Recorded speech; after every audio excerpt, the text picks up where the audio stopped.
There might not be a better point in history for religious scholars to step into the conversation. And of course, the conversation now has to do with Osama Bin Laden, right?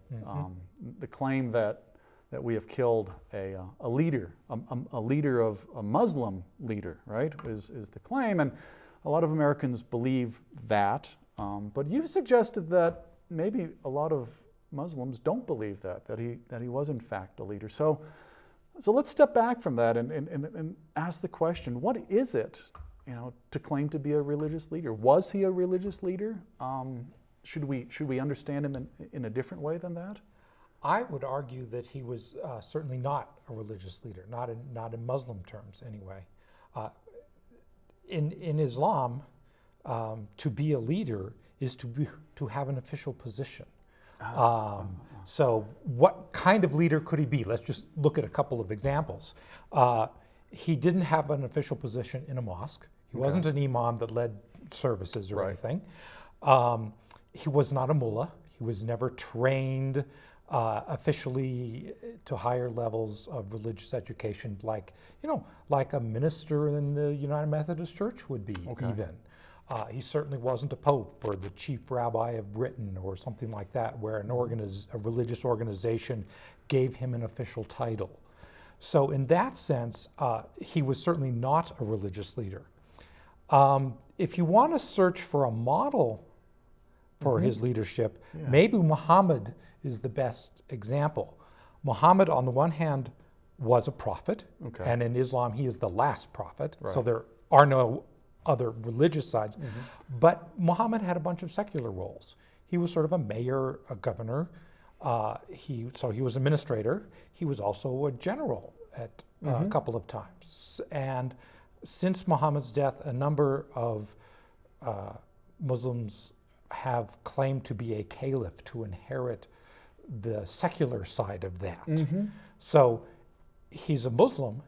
He claims to be a leader, but not a religious leader. So he might be a Muslim leader, but he's not a leader of in a religious context. Maybe is it sort of the light dark side. So we have somebody like maybe a Billy Graham, Martin Luther King, right? I sort of hate to equate them, but they're sort of the obverse, maybe, right? That they were religious and they were leaders, but they weren't necessarily the leaders of religious movements. They were sort of secular leaders with religious context, foundations. Is that a fair approximation? I wouldn't even go that far. Okay. What makes him into a religious leader is that he wants to lead Muslims, what they would call the Ummah. He wanted to be a leader of the Ummah, which is the collection of all Muslims around the world. And he wanted to gain that through a religious action that he labeled jihad. And jihad has, this is actually the lesser jihad as opposed to the greater jihad. The lesser jihad is the protection of Muslims under attack. And what he did is he came up with a somewhat convoluted way of defining the United States as and Russia for that matter, as attacking Islam. The enemy. The enemy, and therefore they could religiously be attacked under this category of jihad. So it was kind of a religious interpretation for this Muslim-wide or Islam-wide attack. He made the case also that I think that a portion of this attack was justified because a great deal of the suffering of the Islamic world, particularly the Middle East, North Africa, was a result of Western hegemony, right? And others have argued that no, the suffering of that part of the world is mostly about inept governments and corrupt leaders and whatnot. So, I mean, I hate to put you in this position, but if you had to allocate responsibility, right, sort of a court of law of liability, I mean, what percentage of sort of the misery and suffering of that part of the world is sort of the outside influences and domination? How much is it sort of arising from within those cultures and politics, sociology, and religious practices? Well, it turns out to be a both-and kind of an answer. Historically, most of the countries of this area were either under the Ottoman Empire or turns out they were related to the British or the French, starting in the mid to late 1800s. So you have a huge set of problems, because what the West brings, apart from being conquered and defeating the Muslim countries, is, so on the one hand it brings shame, failure. On the other hand, it brings technology. It brings great weapons. It brings commercial opportunities, enterprise, exactly, money, etc. So trade, the West sort of brings essentially early science, and the Muslims want it. Right. Just like everybody else does. Sure. They want money, they want an improved way of living, they want opportunities for their children. And they saw the West as delivering this, even though it was the conqueror. It would be like, Russia coming over the North Pole, conquering the United States, but bringing with it the only access to iPhones and iPads. Or the aliens descending, right? Exactly. With the cure for cancer, and it turns out, a set of dominating principles. Exactly. So there's always been this problem with the West from the Muslim perspective, which is it has things that the Muslims want, but they are the enemy. And during, say, for example, the British Empire, there was all sorts of difficulties back and forth over those issues, and then after the fall of the Ottoman Empire at the end of World War I, essentially what you have is a transition first through France and Britain and some of the other European powers, but ultimately into independence. And what independence winds up meaning for almost all of these countries is rule by a strongman in some way or another.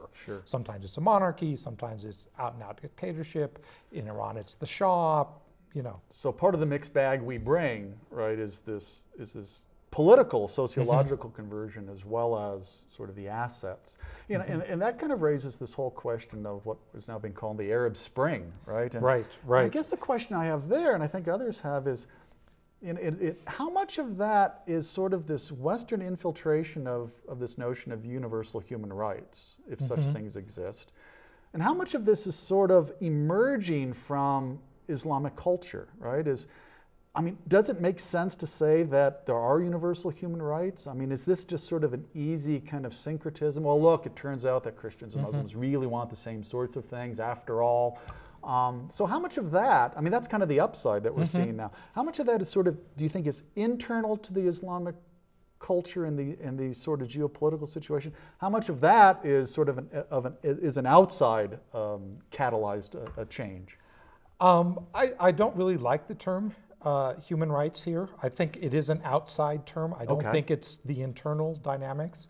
I think what the internal dynamics are would essentially be Muslim concepts of justice, and to the extent that you want to talk about equal rights, equal opportunities, it's actually a notion of justice, because that's what these religions are about ultimately. In fact, reward after death is actually about being treated fairly in eternity. That's right. It can be screwed up now, but it'll be okay in the long term.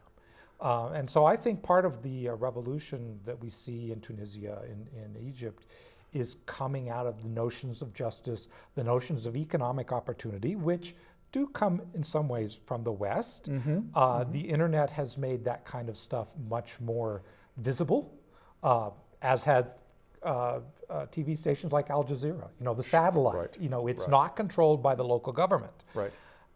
So people know the stuff is out there. The other thing that most of these Arab countries have been doing as their young people, they've been getting increase in the numbers of young people. So in order to try and keep them out of the labor force, they've been educating them. And one of the weird things that keeps happening is these government-sponsored education systems, particularly sending students to the West. Even here in the University of Wyoming, we have students who came as undergraduates, and there wasn't any job to go back to them, so the government said, hey, why don't you do a master's? Here's some money. And a couple years later, they said, there's still no jobs. PhD, you're doing well, you can do it. And there are people from the Middle East here who have gotten PhDs because they were smart and the government didn't want them back in their country. because they had no jobs. So I guess the story here, just to sort of wrap things up, is that what began in the 19th century, right, is in a very important way still playing out, and that is this sort of dynamic dialogue, change, conservation of elements of a society, of an Islamic society, but at the same time attempting to change. And maybe there's some lessons for us in that as well, as sort of we deal with change and globalization, that things are feeding back to us. Maybe not in such dramatic ways, but in ways that will be very interesting to follow as history unfolds. Thank you so much for your time. Complicated topic, and I think you've lent some real air of clarity to elements of that you know, that are going to remain undecided and undecidable for a very long period of time. Thank you, Jeff.